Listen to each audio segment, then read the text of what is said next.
ये मेरी नीस भी है, तो मैंने इसको रिक्वेस्ट करके बुलाया है कि भाई हम लोग बहुत कुछ उलट पुलट खा लेते हैं, तो थोड़ा सा हमें बताएं कि हमें क्या करना है। आप सभी को मेरा नमस्ते। मेरा नाम वानी अग्रवाल है, मैं डाइटिशियन हूँ और प्लीज साइलेंस है। आप किस टाइप से मुझसे आप जो भी पूछना चाहते हैं, अगर आपकी कोई क्वेरी है किसी चीज़ से भी रिलेटेड, तो आप मुझको बताइए, पूछिए, मैं आपका आंसर। वेट कैसे डाउन करें? देखिए, मोटे होने का ना रीज़न बहुत सारे होते हैं। एक होता है कि हमारा लाइफस्टाइल ठीक नहीं है, कि हमारा बहुत स्टैगनेंट लाइफस्टाइल है, हम खाली बैठे रहते हैं, हम उठते नहीं हैं, चलते फिरते नहीं हैं। और देखिए, सबसे बड़ी चीज़ होती है कि अगर हमें वेट लॉस करना है तो हमें अपनी कैलोरीज कम करनी है। और कैलोरीज दो तरीके से कम होती हैं, या तो आप खाएं कम या आप एक्सरसाइज इतनी करें कि आपकी कैलोरीज बैलेंस हो सके, ये ज़रूरी है। कई बार होता है कि हमारा वेट जो होता है वो हमारे मेडिकल इश्यूज से भी होता है। अगर किसी को थायराइड है तो ना चाहते हुए भी उनका वेट बढ़ेगा, तो आपको एक थायराइड की अगर आप मेडिसिन ले रहे हैं तो उसके ग्राम्स बैलेंस करने ज़रूरी है। प्लस आप खाने ऐसे खाइए जिससे आपका थायराइड बढ़े नहीं और जो बढ़ा हुआ है वो घटे। तो मेडिकल इश्यूज का बहुत फर्क है।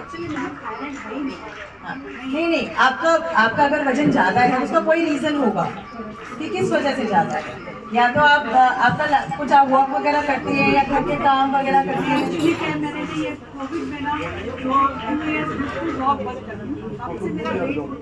आपको कोई मेडिकल इश्यूज है? कोई मेडिकल इशू, बीपी शुगर कुछ नहीं है। और आपके जॉइंट्स वगैरह में कोई दिक्कत तो नहीं है? देखिए, नीज में दिक्कत जनरली देखिए with age, this is very normal. With age हमारे जॉइंट्स डिजेनरेट करते हैं, तो इट इज़ इम्पॉर्टेंट कि हम उनको शुरू से उनका लिब्रिकेशन शुरू से कहेंगे। जिस भी एज में हम कहते हैं ना, जब जागो तब सवेरा, तो हम तब से भी चालू करें तो हम कुछ ना कुछ तो मेंटेन कर सकते हैं। मैं नहीं कहूँगी कि हम 100% वापस आ जाएंगे, पर इतना हो जाएगा हम अपना नॉर्मल लाइफस्टाइल अपना एक अच्छा कर सकें। तो अब जैसे आपके अगर जॉइंट्स में दिक्कत है तो कई बार होता है कि आप योगा करें, योगा के लिए बहुत अच्छा है। जो स्पेशली नीज की एक्सरसाइज हैं वो आपके लिए बहुत फायदेमंद है, लेकिन योगा भी आपको किसी एक्सपर्ट के अंडर करना चाहिए, क्योंकि वो आपको बताए कि कौन सी एक्सरसाइज आपको नीज के लिए करनी है, कौन सी नहीं करनी है। कई बार होता है हम अपनी मर्जी से एक्सरसाइज करनी शुरू कर देते हैं और वो हमें उल्टा इफेक्ट देता है। इसलिए अगर किसी को भी मेडिकल इशू है, वो योगा मैं कहती हूँ बहुत अच्छी चीज़ है, लेकिन एक सुपरविजन के अंडर, क्योंकि हर आसन हर बंदे के लिए ठीक नहीं है। मेडिकल इशू देख के ही आसन भी वो आपको सजेस्ट करेंगे। और देखिए, खाना पीना बहुत बड़ा पार्ट प्ले करता है हमारी एक अच्छी लाइफस्टाइल मेंटेन करने में। अगर जैसे मैं कहूँगी कि अगर आपको अर्थराइटिस है या आपको मतलब कोई भी जॉइंट पेन्स हैं, तो जनरली एक एज के बाद हमारी बॉडी में कैल्शियम और विटामिन D3 की कमी हो जाती है।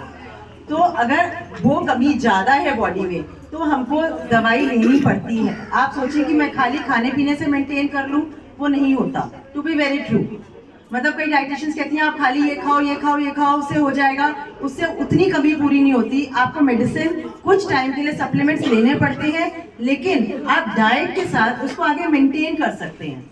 तो जैसे अगर आपका कैल्शियम कम है, जॉइंट पेन्स है, तो जनरली कैल्शियम और D3 कम होता है। B12 भी अगर कम होता है तभी भी हमको जॉइंट पेन्स की दिक्कत आती है, हमारे में मसल वीकनेस आ जाती है। हमको जो पेन्स होती हैं वो मसल वीकनेस से भी होती है, क्योंकि विद एज हमारी बॉडी की मसल्स वीक हो जाती हैं। तो B12 भी मेंटेन करना ज़रूरी है। तो जैसे हम आजकल अब सर्दियाँ आ रही हैं, तो सर्दियों में अगर हम जूस पिए सब्जियों का, फ्रूट जूस नहीं, फ्रूट जूस किसी भी एज के लिए अच्छा नहीं है, चाहे वो घर का निकला हो, बाजार का तो बिल्कुल भी नहीं, क्योंकि उसमें बहुत प्रिजर्वेटिव्स होते हैं। घर का भी फ्रूट जूस मैं नहीं रिकमेंड करती, क्योंकि फ्रूट में बहुत फ्रक्टोज होता है और वो एकदम से हमारे शुगर लेवल्स बढ़ाता है। अगर आप फ्रूट सॉलिड खाएंगे तो उसमें हमको साथ में फाइबर मिलेगा। फाइबर जो है वो हमारा एकदम से ब्लड शुगर लेवल नहीं इंक्रीज करता, इसलिए फ्रूट खाना अच्छा है, फ्रूट जूस पीना खराब है। लेकिन ऑन दी अदर हैंड अगर आप वेजिटेबल जूस पिएंगे तो वो बहुत अच्छा है। और स्पेशली जैसे अब सर्दियाँ आ रही हैं, आजकल गाजर आ रही है, चकुंदर आ रहा है, पुदीना आ रहा है, आंवला आ रहा है, इन सब चीज़ों को मिक्स करके आप सुबह उठ के इसका जूस पीजिए, आपकी आधी से ज़्यादा बीमारियाँ ठीक हो जाएंगी। अब देखिए इसमें एक चीज और है, बहुत लोग कहते हैं कि पालक का जूस पियो, लेकिन पालक का जूस नहीं पीना चाहिए।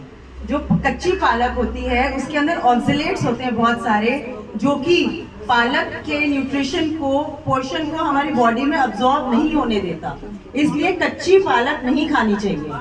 पालक की हम सब्जी खाते हैं तो हम उसको उबाल लेते हैं या सौटे कर लेते हैं, वो ठीक है, उसमें जो उसके ऑक्सीलेट्स हैं वो निकल जाते हैं, लेकिन कच्चे पालक का जूस नहीं पीना चाहिए।